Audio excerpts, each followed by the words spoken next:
कोई ना कोई काम करके जाते। महादेव जी पूछते, देवी आज नारद जी आए थे। माता ने कहा, ये मेरे प्रश्न का उत्तर नहीं है, आप बताइए ये अमर कथा क्या है और अभी तक मुझे क्यों नहीं सुनाई। महादेव जी ने कहा, देखिए देवी, ये बहुत ही गोपनीय कथा है, हर किसी को नहीं सुना सकते, और मैं आपको सुना देता, जरूर सुनाता, लेकिन आप महिलाओं में एक बड़ी बुरी आदत होती है। देखिए मैं नहीं कह रही, महादेव जी कह रहे हैं, अब मुझे मत कहना बाद में। ये महादेव जी कह रहे हैं कि आप महिलाओं में एक बहुत बुरी आदत होती है। माता ने कहा, कौन सी आदत? बोले, आप कोई बात पेट में नहीं रख सकते। जहां चार महिलाएं मिली नहीं कि सारी बातें बाहर। और ये इतनी गोपनीय कथा है, ये हर किसी को नहीं सुना सकते।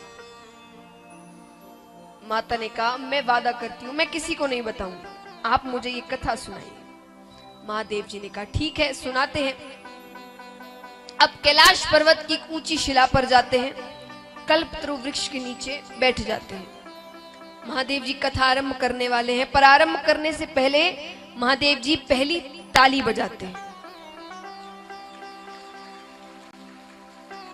मैंने कहा पहली ताली, आपने तो तालियों की बौछार लगा दी। एक ताली, उन्होंने पहली ताली बजाई।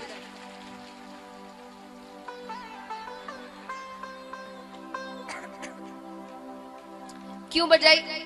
ताली बजाते ही वहां जितने भी जीव जंतु थे वो सब कैलाश पर्वत छोड़कर जाने लगे। क्यों जाने लगे? अब अमर कथा है, नाम से आप समझ सकते हैं अमर कथा। ये कथा सुनने के बाद इंसान अमर हो जाएगा,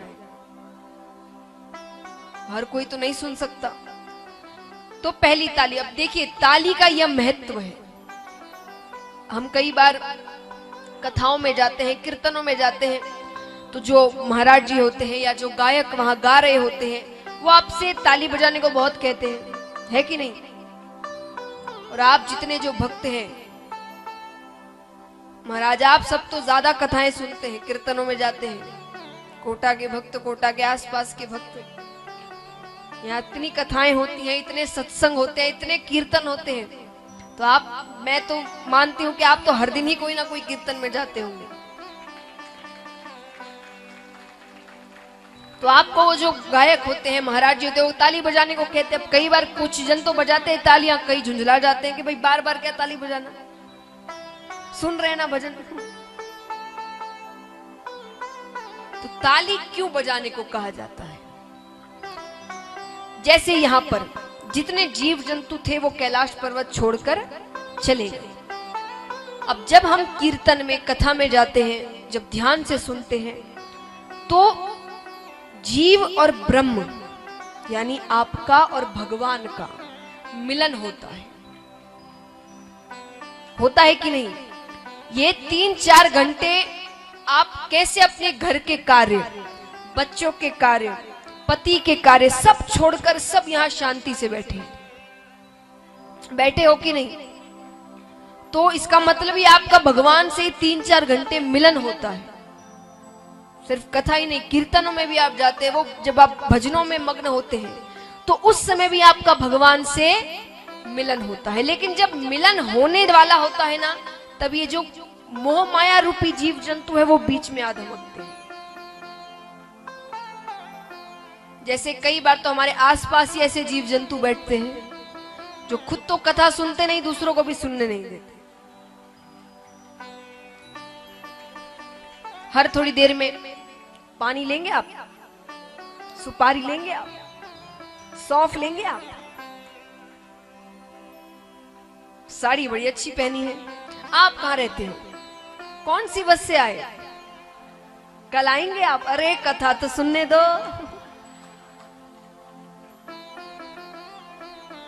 तो ये कब पूछते हैं? जब आप शांति से बैठे हैं, कुछ कर नहीं रहे, तो वो भी सोचते हैं भाई पूछते हैं। और जब हम जोर से ताली बजा रहे होते हैं, मग्न होते हैं, तो वो पूछने की हिम्मत नहीं करते। ये हुए एक जीव जंतु। तो आपके आसपास भी अगर ऐसे बैठे हो तो तालियां जोरदार बजाना।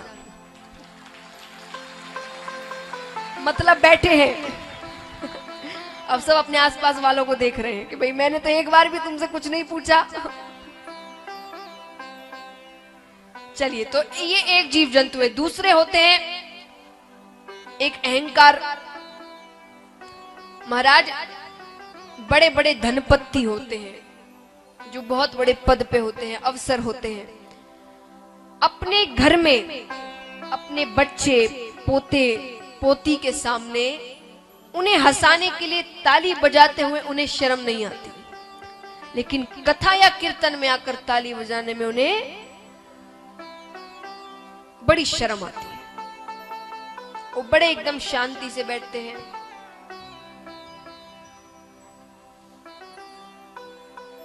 ये अहंकार रूपी जीव जंतु। तो जब ये अहंकार होता है ना, तब भगवान से मिलन नहीं होता। फिर एक अहंकार आ जाए, एक जीव जंतु आती है नींद। थोड़ा भी ध्यान इधर उधर हुआ कि नींद आने लगती है। ताली बजाते रहेंगे, शरीर में जोश रहता है तो नींद नहीं आती। तो ये सारे मोह माया रूपी जीव जंतु है। तो ताली बजाने से ये भी हमें छोड़कर चले जाते हैं। पहली ताली बजाई, जीव जंतु चले गए। दूसरी ताली बजाई तो महादेव जी का त्रिशूल वो 3 बार परिक्रमा कर कर आ गया कि कोई छिपकर तो नहीं बैठा। तीसरी ताली बजाई तो मंद मंद सुगंधित हवाएं बहने लगी, भक्ति का वातावरण हो गया। अब कथा आरंभ कर रहे हैं, पर महादेव जी कहते हैं, जैसे मैंने कहा कि जो तीसरा जीव जंतु होता है, महादेव जी ने कहा, देवी इस कथा में निद्रा रानी भक्त की परीक्षा लेने के लिए आती है। निद्रा रानी यानी नींद, परीक्षा लेने के लिए। कैसी परीक्षा कि अगर थोड़ा भी ध्यान इधर उधर हुआ, जब तक आप ध्यान से कथा सुन रहे हैं तब तो आपको बड़ा आनंद आएगा, सब समझ में आएगा, सारी बातें समझ में आएगी। जहां ध्यान इधर उधर हुआ के निद्रा रानी अपनी गोद में ले लेती है। तो आप ध्यान से सुनना, साथ ही साथ आप मुझे बीच बीच में स्वामी स्वामी कहते रहना, मुझे पता रहेगा कि आप जग रही हैं। माता ने कहा ठीक है। कथा आरंभ होती है। अब यहाँ कथा आरंभ हुई, वहां पर पेड़ के ऊपर एक सूवे का अंडा पड़ा हुआ था। सूवा तो चला गया, ताली बजने से जीव जंतु भाग गए। वो अंडा रखा हुआ था, उसी समय वो अंडा फूट गया। उसमें से एक शूक बालक ने जन्म लिया।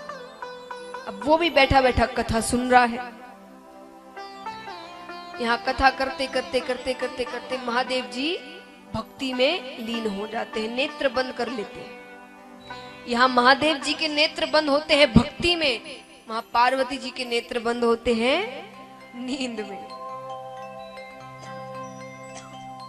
अब थोड़ी देर तक तो पार्वती जी स्वामी कर रही थी। अब तोते की, सुवा यानी तोता, तोते की एक खासियत होती है, वो कोई शब्द अगर बार बार सुन ले तो उसे दोहराने लगता है।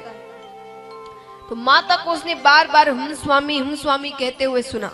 यहाँ माता तो नींद में चली गई, वो शुक बालक कहने लगा स्वामी स्वामी स्वामी। अब ये देखिए, ये भक्ति की चरम सीमा है। महादेव जी को उस शुक बालक की आवाज पार्वती माता की आवाज लग रही है, वो भक्ति में लीन है। पर कोई प्रसंगवश नेत्र खोलते हैं और पूछते हैं, देवी आपने क्या समझा? देवी तो नींद में। महादेव जी ने उठाते हैं, कहते हैं कर दी ना गड़बड़। माता ने कहा मुझे क्षमा कर दीजिए। अच्छा आप फिर से सुनाइए, अब मैं नहीं सोऊंगी। महादेव जी ने कहा सुना तो दूं, पर अगर आप सो रही थी तो इतनी देर से स्वामी कौन कह रहा था? इधर उधर देखते हैं, नजर ऊपर पड़ती है तो छोटा सा शुक बालक बैठा हुआ है। अब तो महादेव जी क्रोध में त्रिशूल लेकर आगे आगे शुक बालक, पीछे पीछे महादेव जी, उसे मारने के लिए 3 लोग 14 भुवन घूम लेता है, कोई